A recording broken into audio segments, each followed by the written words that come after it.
വിശക്കുന്നില്ലേ? അമ്മ ഈ കഷ്ടപ്പെട്ടുണ്ടാക്കിയതൊക്കെ നിനക്കല്ലേ? മോളെ മിയ, ഗർഭിണികൾ ഇങ്ങനെ വാശി പിടിക്കാൻ പാടില്ല. മാത്രമല്ല, ഭക്ഷണത്തോടല്ല അത് കാട്ടേണ്ടത്. അത് ജനിക്കാൻ പോകുന്ന കുഞ്ഞിന് ആപത്താണ്. അടുക്കളയിൽ ഉച്ചയ്ക്കുള്ള ഭക്ഷണമൊരുക്കി വിമലാദേവി മകളെ ഒരുപാട് നേരമായി കാത്തിരിക്കുന്നു. സഹി കെട്ടവർ അവളെ നോക്കി ഫ്ലാറ്റിന്റെ ഇടനാഴിയിൽ ഇറങ്ങി. അപ്പോൾ രാവിലത്തെ സംഭവത്തിന്റെ കലിപ്പടങ്ങാണ്ട് അവൾ ഇടനാഴിയിൽ കൂടി അങ്ങോട്ടും ഇങ്ങോട്ടും നടക്കുകയാണ്. അവൾക്ക് ഏട്ടുഭാവം കാണിക്കാതെ ഇരു കൈയും വീശി നടന്നുകൊണ്ടേയിരുന്നു. നിർത്ത്! ഇങ്ങനെ നടന്നാൽ കിതപ്പ് കൂടി ചാവുകയുള്ളൂ. അവർ മകളെ ബലമായി തടഞ്ഞു നിർത്തി. ഞാൻ ചാകാൻ വേണ്ടിയാണ് മമ്മി നടക്കുന്നത്. മമ്മിയല്ലേ പറഞ്ഞു നടക്കാൻ? അത്രയും പറഞ്ഞ് അവൾ മമ്മിയെ കെട്ടിപ്പിടിച്ച് കരഞ്ഞു. രാവിലെ ബ്രേക്ക്ഫാസ്റ്റിന് ശേഷവും മോള് കിടന്നുറങ്ങുന്നത് കണ്ട് അമ്മ എങ്ങനെ ചെയ്തതല്ലേ? ക്ഷമിക്കേ, ഇപ്പൊ മോള് വാ, ഊണ് കഴിക്കാം. അവരുടെ സ്നേഹത്തിന് മുൻപിൽ മിയയുടെ ദുഃഖവും ദേഷ്യവും പെട്ടെന്ന് അലിഞ്ഞുപോയി. വിമലാദേവി ഒരു ബക്കറ്റിൽ വെള്ളം നിറച്ച് കിടന്നുറങ്ങുകയായിരുന്ന അവളുടെ ശരീരത്തിൽ ഒഴിച്ചിരുന്നു. അപ്പോൾ എഴുന്നേറ്റ് പോയി നടത്തം തുടങ്ങിയതാണ് മിയ. ഭക്ഷണം കഴിച്ചുകൊണ്ടിരിക്കെ മിയ ഓർത്തു, തൻ്റെ അമ്മയായതുകൊണ്ട് മാത്രമാണിങ്ങനെ. അതും ഇന്ന് ആദ്യമായാണ് ഇത്രയും ദേഷ്യത്തിൽ മമ്മിയെ കാണുന്നത്. നാട്ടിൽ കേരളത്തിൽ ഒരു പ്രമുഖ കോളേജിൽ പ്രൊഫസറാണ് മമ്മി. നീണ്ട അവധിയെടുത്ത് ഗർഭിണിയായ തന്നെ പരിചരിക്കുന്നത് സ്നേഹ കൂടുതൽ കൊണ്ടാണ്. വേറൊരു അമ്മയായിരുന്നെങ്കിൽ ഇങ്ങനെ ഉറങ്ങുന്നത് കണ്ടാൽ ചട്ടുകം കാച്ചി വെച്ചേനെ. പാവമാണ് തൻ്റെ മമ്മി.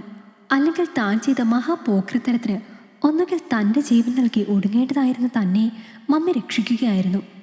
അതിനും മമ്മി സമ്മതിച്ചില്ല. നാട്ടിൽ തന്നെ ഏതെങ്കിലും നല്ല കോളേജിൽ ഡിഗ്രി ചെയ്യാമെന്ന് ഡാഡി പറഞ്ഞ വാക്കുകൾ വില വയ്ക്കാതെയാണ് ഈ ബാംഗ്ലൂർ നഗരത്തിൽ മമ്മിയും താനും വന്ന് ഇവിടുത്തെ പ്രശസ്ത കോളേജിൽ MBAക്ക് ചേർന്നത്. കൂടാതെ അടിപൊളി ഹോസ്റ്റലും ഏർപ്പാടാക്കിയാണ് മമ്മി മടങ്ങിയത്.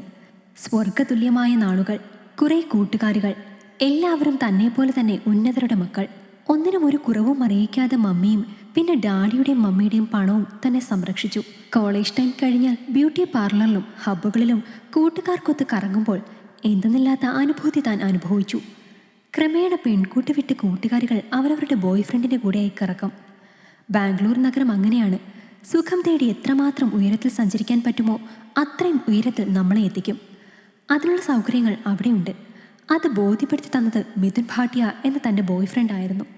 ടൈറ്റാനിക് ഫിലിമിലെ നായകനെ പോലുള്ള മിഥുൻ തനിക്ക് കിട്ടാക്കനിയാണെന്ന് കൂട്ടുകാരികൾ കളിയാക്കിയപ്പോൾ വാശിയായിരുന്നു അവൻ്റെ പിറകിൽ ബൈക്കിൽ അവരുടെ മുന്നിലൂടെ കറങ്ങണമെന്നത്. ആർക്കും പിടികൊടുക്കാതെ പരൽമീൻ തൻ്റെ വലയിൽ കുടുങ്ങിയത് കണ്ട് കൂട്ടുകാരികളിൽ പലർക്കും അസൂയയായി. പിന്നീട് മിഥുനുമൊത്തുമുള്ള കറക്കം രാത്രി വൈകുമോളമായി മാറി. പല രാത്രികളിലും മിഥുൻ്റെ കൂടെ പല ഹോട്ടലുകളിലും അന്തിയുറങ്ങി. അവൻ്റെ കരവലയത്തിൽ കിടന്നവൾ ഈ ലോകത്തിലുള്ള മുഴുവൻ സ്വപ്നവും കണ്ടു. തൻ്റെ വിലപ്പെട്ടതെല്ലാം അവൾ അവനെ നൽകി സന്തോഷവാനാക്കി. തനിക്ക് അഭിമാനം തോന്നി മിഥുനെ പോലുള്ള ഒരു സുന്ദരനെ പ്രേമിക്കാൻ കിട്ടിയതിൽ. ഒരു പെണ്ണിന് 9 ബോയ് ഫ്രണ്ട്. ഇല്ലേൽ അവളുടെ കഴിവുകേടായാണ് ബാംഗ്ലൂർ നഗരം കാണുന്നത്. അതുപോലെ തന്നെ തിരിച്ചുമായിരിക്കുമെന്ന് താൻ അറിയുന്നത് മിഥുൻ വേറെയും പെൺകുട്ടികളുടെ കൂടെ കറങ്ങുന്നത് നേരിൽ കണ്ട അന്നാണ്. തളർന്നുപോയി അന്ന്. പിന്നെ അവനോട് തെളിവ് സഹിതം തർക്കിച്ചപ്പോൾ അവൻ പറഞ്ഞ വാക്ക് അത് തന്നെ ആഴത്തിൽ മുറിവേൽപ്പിച്ചു. അതെ, അത് കേൾക്കാൻ അർഹതപ്പെട്ടവൾ തന്നെയാണ് താൻ.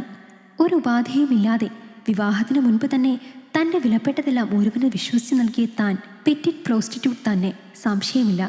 കൂട്ടുകാരികൾ പറഞ്ഞതുപോലെ തന്നെ അവന് തനിക്ക് കിട്ടിയില്ല. സാധാരണ മെൻസ്ട്രേഷൻ 19 ദിവസമായാണ് തനിക്ക് വരാറുള്ളത്. ഒരു പ്രാവശ്യത്തെ 50 ദിനം കഴിഞ്ഞു. വീണ്ടും 50 ദിനമായി മെൻസ്ട്രേഷൻ ആയതേയില്ല. കൂട്ടുകാരികളോട് പറയാൻ പറ്റുമോ? ആകെ നാറും. അവർ മിഥുൻ നഷ്ടമായപ്പോൾ മുതൽ പുച്ഛത്തോടെയാണ് തന്നെ വീക്ഷിക്കുന്നത്.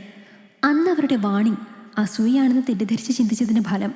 ഒടുവിൽ മെഡിക്കൽസിൽ നിന്നും UPT വാങ്ങി നോക്കിയ താൻ അറിഞ്ഞു പാപത്തിൻ്റെ വിത്തുകൾ പാകിയതിലൊന്നും മുളച്ചു വരുന്നുണ്ടെന്ന്. ഗർഭിണിയാണ് താനെന്ന് വിളിച്ചു പറയാൻ നോക്കിയപ്പോൾ മിഥുൻ ബാംഗ്ലൂർ വിട്ടിരുന്നു. പറ്റാവുന്നിടത്തൊക്കെ ഭ്രാന്തിയെപ്പോലെ അലഞ്ഞു നോക്കി. അവൻ്റെ പൊടി പോലുമില്ല. ട്രെയിൻ കുതിച്ചു വരുന്ന ട്രാക്കിൽ നിൽക്കുമ്പോഴാണ് അമ്മയുടെ കോൾ വരുന്നത്. ഏത് നിമിഷവും മിഥുനെന്ന തന്നെ പിഴപ്പിച്ചവൻ്റെ കോൾ പ്രതീക്ഷിച്ചിരുന്നത് കൊണ്ടാണ് ആത്മഹത്യയുടെ ആ നിമിഷവും ഫോൺ കയ്യിൽ കരുതിയത്. അമ്മയുടെ കോൾ അറ്റൻഡ് ചെയ്ത് അമ്മേ ഞാൻ ചാകാൻ പോവുകയാണെന്ന് അമ്മയോട് ഫോണിൽ പറഞ്ഞ നിമിഷം, ഒരു നിമിഷാർത്ഥം അമ്മയുടെ മോളെ വിളിച്ച വിളിയിൽ തൻ്റെ ധൈര്യമെല്ലാം ചോർന്നു പോയി. പിന്നെ ട്രാക്കിൽ നിൽക്കാൻ പേടിയായി. ഉദ്യമം ഉപേക്ഷിച്ച് ഹോസ്റ്റലിലെത്തിയപ്പോൾ അമ്മ വിശദമായി കാര്യങ്ങൾ ചോദിച്ച് മനസ്സിലാക്കി. ആത്മസംയമനം പാലിച്ചു നിൽക്കാൻ അമ്മ ഉപദേശിച്ചു. അന്ന് തന്നെ അമ്മ ലീവ് എഴുതി കൊടുത്ത് ബാംഗ്ലൂരിലേക്ക് തനിച്ചു വരികയായിരുന്നു. ഡോക്ടേഴ്സിനെ മാറി മാറി കണ്ടു. അബോർഷൻ സ്റ്റേജ് അപ്പോഴേക്കും കഴിഞ്ഞിരുന്നു. പിന്നെ അമ്മ പറഞ്ഞു, ഇവിടെ നിന്ന് തന്നെ പ്രസവിക്കാം. അമ്മ പലതും പ്ലാൻ ചെയ്യുന്നുണ്ടായിരുന്നു. സ്ഥിരമായി പിന്നെ ജയപ്രകാശ് എന്നൊരു ഡോക്ടറെയാണ് തന്നെ കാണിച്ചുകൊണ്ടിരിക്കുന്നത്. നോർമൽ ഡെലിവറി ആകാൻ അമ്മ എന്നും പ്രാർത്ഥിക്കും. അതിന് ഡോക്ടറുടെ ഉപദേശമാണ് ഈ നടത്തം. അതിന് അലസത പിടിച്ചാണ് ഞാൻ കിടന്നത്. അമ്മ നന്മയ്ക്ക് വേണ്ടിയാണ് പറയുന്നത്. സിസേറിയനായാൽ വയറ്റത്ത് പാട് വരും. അങ്ങനെ വരുന്ന പാടിനെ ആ അമ്മ വളരെ ഭയക്കുന്നു. തനിക്ക് നല്ല ഭാവി അമ്മ പ്ലാൻ ചെയ്യുന്നത് കൊണ്ട് അത് നടപ്പിൽ വരുത്താൻ അമ്മ യത്നിക്കുന്നു. സാധാരണഗതിയിൽ സമൂഹത്തിൽ നേരിടേണ്ടി വരുന്ന എത്ര വലിയ അപമാനമാണ് അമ്മയുടെ കുശാഗ്ര ബുദ്ധിയിൽ പരിഹാരം കണ്ടെത്തുന്നത്. അവൾക്ക് അമ്മയുടെ സ്നേഹം കൂടിയതേ ഉള്ളൂ. മിയ ചിന്തയിൽ നിന്നും ഉണർന്നു. അവൾ എഴുന്നേറ്റ് പോയി കൈ കഴുകി. റൂമിൽ പോയി കണ്ണാടിക്ക് മുമ്പിൽ നിന്നും മാക്സിയുടെ തലപ്പുപയോഗിച്ച് ചുണ്ടും മുഖവും തുടച്ചു.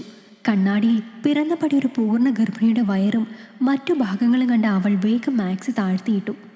കുറച്ച് ദിവസങ്ങൾക്കുള്ളിൽ മിയ പ്രസവിച്ചു. അതൊരു പെൺകുഞ്ഞായിരുന്നു.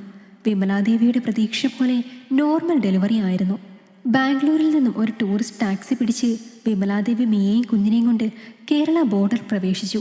ഒരു ടെക്സ്റ്റൈൽസിന് സമീപം നിർത്തി അകത്തുപോയി ഒരു പർദ്ദ വാങ്ങി വന്നു. കാറ് മുന്നോട്ടെടുക്കാൻ പറഞ്ഞു. മോളെ മിയ, നമുക്കിതിനെ അമ്മത്തൊട്ടിൽ ഉപേക്ഷിക്കാം. മിയ നടുങ്ങി. എന്തു പറയണമെന്നറിയാതെ അവൾ കുഴങ്ങി. എല്ലാം ഇതുവരെ അമ്മയുടെ പ്ലാനിങ്ങിലാണ് നടന്നത്. ഇനി താൻ തടസ്സം നിന്നാൽ അത് ചെറ്റത്തരാകും. പക്ഷേ ഇത് ഒരു കുഞ്ഞിൻ്റെ കാര്യം, തൻ്റെ പൊന്നോമനയുടെ കാര്യം. ആത്മഹത്യ ചെയ്യാൻ പോയ തന്നെ ഇവിടം എത്തിച്ചത് അമ്മയാണ്. തൻ്റെ ഏത് തീരുമാനവും മഹാപൊട്ടത്തരമായി പരിഗണിക്കുന്ന ഈ കഷ്ടകാലത്തിൽ മാതൃകാ മാതൃത്വത്തിന് വാദിക്കുന്ന താൻ തൻ്റെ ദുഷ്പ്രവൃത്തിയാൽ വീണ്ടും ഈ സമൂഹത്തിൽ ഇളിഭിയായി കാലം കഴിച്ചുകൂട്ടേണ്ട വൃഥാ ജന്മമാകും. അമ്മയുടെ ഇഷ്ടം നടക്കട്ടെ. വിമലാദേവി കാറിനുള്ളിൽ വെച്ച് പർദ്ദ അണിഞ്ഞു. ഏകദേശം അർദ്ധരാത്രി ആയപ്പോൾ കാർ അമ്മത്തൊട്ടിൽ നടത്തുന്ന സ്ഥാപനത്തിൻ്റെ പരിസരത്ത് എത്തിച്ചേർന്നു. കാർ അവിടെ ഓരം ചേർന്ന് നിർത്തി. അവർ കാറിനുള്ളിൽ നിന്നും പരിസരം വീക്ഷിച്ചു. വിജനമാണ് അവിടം. മിയയുടെ കയ്യിൽ നിന്നും വിമലാദേവി കുഞ്ഞിനെ അടർത്തിയെടുത്തു. കരൾ പറിച്ചുകൊണ്ട് പോകുന്ന വേദന മിയയിൽ തളർച്ചയുണ്ടാക്കി. ഞൊടിയിടയിൽ കുഞ്ഞിനെയും എടുത്ത് പർദ്ദയണിഞ്ഞ വിമലാദേവി കുഞ്ഞിനെ അമ്മത്തൊട്ടിലിൽ ഉപേക്ഷിക്കുന്നു. വേഗം വന്ന് കാറിൽ കയറി. മിയ കരയുകയാണ്. മോളെ, നാളെ നല്ലൊരു ഭാവി വേണമെങ്കിൽ ഇത് സഹിച്ചേ പറ്റൂ. ഇന്ന് വരെ നിന്റെ വാശിയും എടുത്തുചാട്ടവും ഒരു നന്മയുണ്ടായിട്ടില്ല. കുഞ്ഞിൻ്റെ ജീവനെ ഓർത്ത് നീ ദുഃഖിക്കേണ്ട. അമ്മത്തൊട്ടിലാണ് നമ്മളതിനെ കിടത്തിയിരിക്കുന്നത്. കൊന്ന ചവറ്റുകൊട്ടയിലല്ല. അത് വളർന്നോളും. ഡ്രൈവർ, വണ്ടി വിടൂ. വിമലാദേവി മിയയെ പുറത്തു തട്ടി സമാശ്വസിപ്പിച്ചു. വിമലാദേവിയും മിയയും പുലർച്ചെ വീട്ടിലെത്തി. ക്യാഷ് കൊടുത്ത് ടാക്സിക്കാരനെ വിട്ടു. ഉമ്മറത്ത് പത്രം വായിച്ചിരിക്കുകയാണ് മിയയുടെ ഡാഡി. കോളേജിൽ ലീവും വാങ്ങി മോളുടെ എക്സാമിന് ട്യൂഷൻ എടുക്കാൻ വൈഫ് പോയതാണെന്നായിരുന്നു ആ പാവം ഡാഡി കരുതിയത്. ഈ കഥ നിങ്ങൾക്കിഷ്ടമായെങ്കിൽ ലൈക്ക് ചെയ്യൂ. നിങ്ങളുടെ അഭിപ്രായങ്ങൾ കമന്റായി രേഖപ്പെടുത്തൂ. കൂടുതൽ കഥകൾ കേൾക്കാൻ ഈ ചാനൽ സബ്സ്ക്രൈബ് ചെയ്യൂ.